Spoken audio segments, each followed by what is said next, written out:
I was going to open today's offering with a joke about bread. I've been making sourdough bread and sandwich loaf bread during the lockdown quarantine time, just to give my hands something to do and explore new art.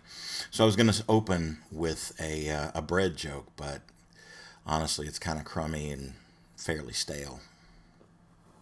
Hi, welcome to my little Hannibal world. Going to continue today with another chapter from Across the Table, my book that I wrote a couple of years ago. Stories from the road and so on. This next chapter's got a little bit of length to it, not terribly long, but let's go ahead and get to it, okay? The chapter is entitled On the Busk, November 2012. Sticks and stones will break my bones, but I will always be true. Tom Waits. Some of the greatest things about this profession are the fascinating people you get to meet. Occasionally, these humans can have strong opinions of their own, and they can, and will, insert themselves into your art and into your life. How you deal with them is what will build your memories, your experience, and your ability. You have to have friction in order to polish. Another story from the street. It is the day after Thanksgiving. The holiday was full of fellowship and love with my wife's family, in-laws and outlaws. The preceding week was full of triggered memories, so I was awash in nostalgia. I thought it would be fun to day out the street table and go do some busking in uptown Charlotte. Sharpen my wit, work on some new material, and street test some of my new ideas. So I put on my armor, vest, bowler, apron, tie-dyed shoes, and set forth to ambush the unwary with laughter, amazement, and love. I set up in my old haunt at the corner of College and Trade, nice foot traffic to and from the arena, and outside of my safety net within the epicenter where I usually set up my busk. I wanted honest reactions and immediate feedback. Be careful, in this life, what you ask for. I ran through a few sets and enjoyed some fun people. Toward the end of one routine, I noticed a man in his mid-30s hovering around my outskirts. My initial impression was that he resembled pages stuck together. He resembled Clarence Gilliard, the actor who portrayed Theo, the wisecracking computer tech from the very first Die Hard film. As the hat came down and the crowd slowly dispersed, Theo sidled up to stand beside me.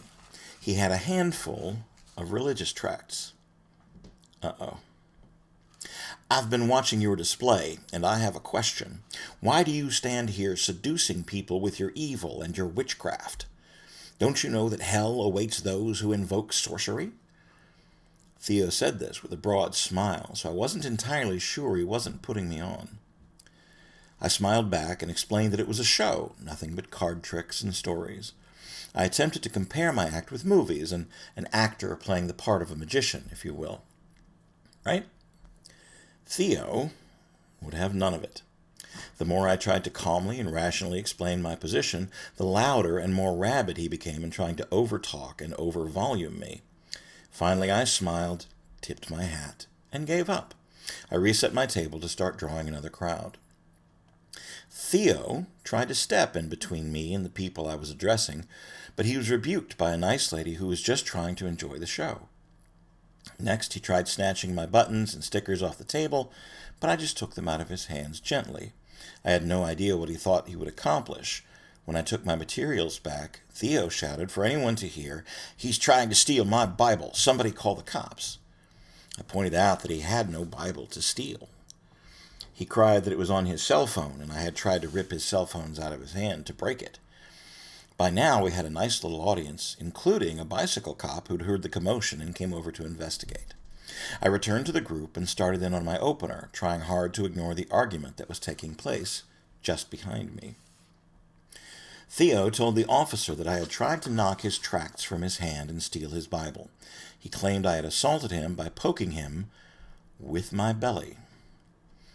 But I know this cop. I'd known this cop a while. He'd watched many a street show of mine and knows exactly what my demeanor is and how I deal with people. My friend took me aside and asked if any of the accusations were true. Of course they weren't, but he had to ask, as it was his job. Theo demanded that the bike cop write up a report.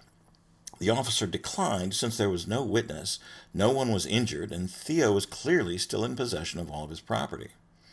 The cop asked Theo to move to another part of the street, but, being the fine, upstanding American that he surely is, Theo protested that he would stand anywhere, say what he wished, and shouted, "Read the First Amendment. I have freedom of speech."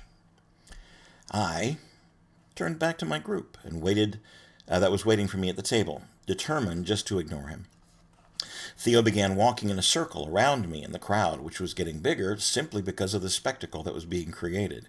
He started chanting, and this is a direct quote: "I rebuke this sorcerer. Do not let his lies infect the minds of the innocent. He is a child of Lucifer and an admitted deceiver. I beseech a swift death to him. Infect his children with cancer. Cast him down in the dirt and let him suffer among the vipers." I started recording. This is not in the book. This is an aside. I started recording when he started marching around the table and saying these things. So this is an exact quote. I still have the audio. This was repeated as he marched around and around. He invoked the gods to send a bus careening off the street and up on the sidewalk to do me bodily harm. I was stunned, to say the least. It took everything within me not to engage him further.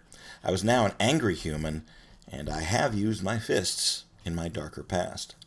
Meanwhile, the crowd grew and grew. Money was tossed on the table defiantly in front of Theo before the hat even came near. Cheers and laughter filled the street.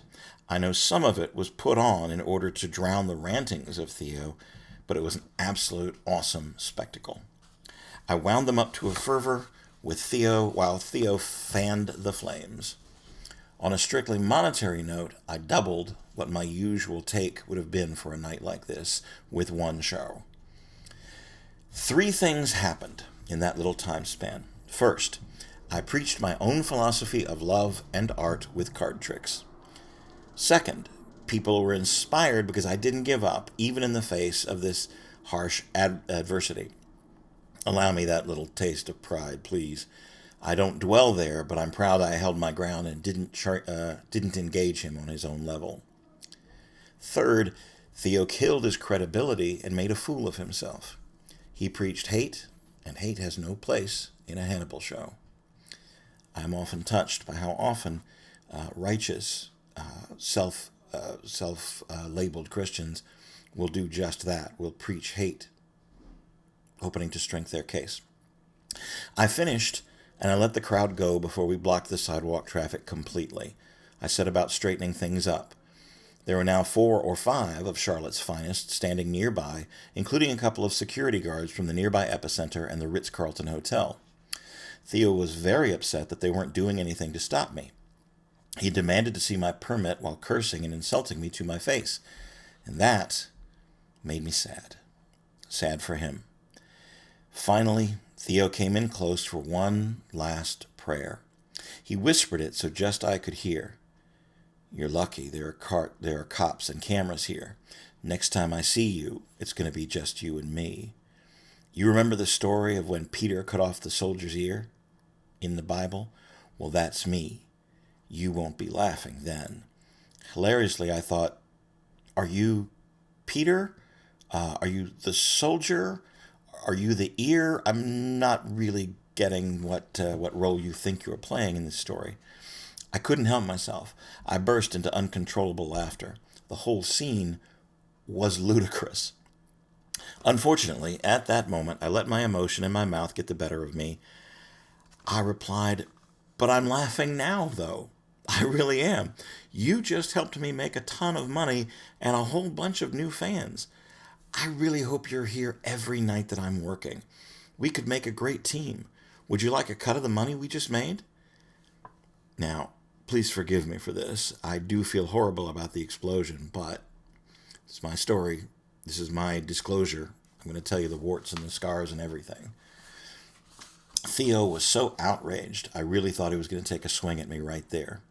I packed up my table and I walked off. I wasn't the bigger man. I had stooped to his level, but I did walk away. As I went, I heard the officers restraining Theo from following me. He was screaming about his rights and how God was going to rain fire down on me and everyone else that participated. I don't really know how to wrap this up. What did we learn here, boys and girls? Take a long, honest look at what you are sowing. Are you spreading love or are you spreading anger? Listen to the words you say. Life and death are created on the tongue. I wonder what the children in my audience thought of the whole carnival. Whose message got through the strongest? What are you saying with your own presentation and the way that you display your own art, and the way you display your own heart? Make no mistake, if you take a stage or perform for anyone, you are making a statement of some sort. Make sure your presentation is clear. Sadly, I cannot count on a Theo being there every time. Would anybody like a job protesting me? We could really clean up. Across the table, there'll be a link down below. One of the things that didn't make the editing in the story was that Theo challenged me about, are you just lying to people or are you doing black magic? And I said, I'm just lying to people. I'm just doing card tricks, and I'm trying to get them a little bit of happiness and a little bit of laughter. It turns out, as an epilogue to this story, Theo did not come there looking for me. He had a handful of tracks because he was going to go down and protest the basketball game that was happening at the local arena, which was just a couple of blocks away. So he was on his way to protest the idol worship that was happening at the basketball game, and I distracted him from his noble mission. Maybe he had more fun with me. I don't know.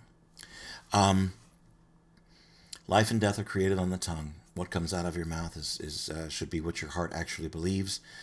And perhaps an extra moment to try to temper anger would be the best way. Lead with love, not with hate. More later, huh? It's been a heavy week. I'm going to go ahead and tell you it's only Tuesday, and it's been a heavy week. But I'll tell you about that in another video. Love you. I really sincerely hope there is love where you are.